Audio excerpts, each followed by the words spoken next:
Hello again everyone, and what's up, and here we are again.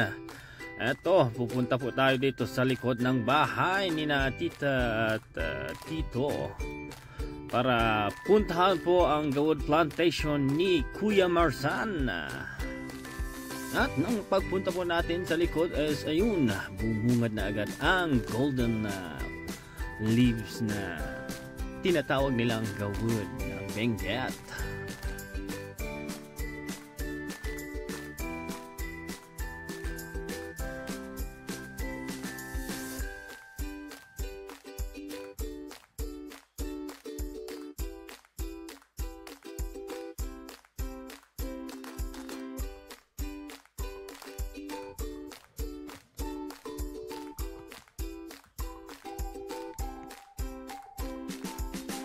At dito sa part na to is may naispatan tayong pares ng gawod na yan.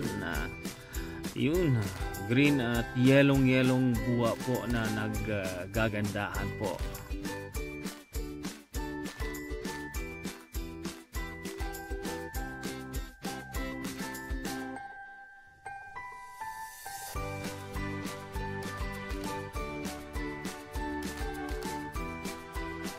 Hanggang dito na lang po muna. Thank you guys for watching.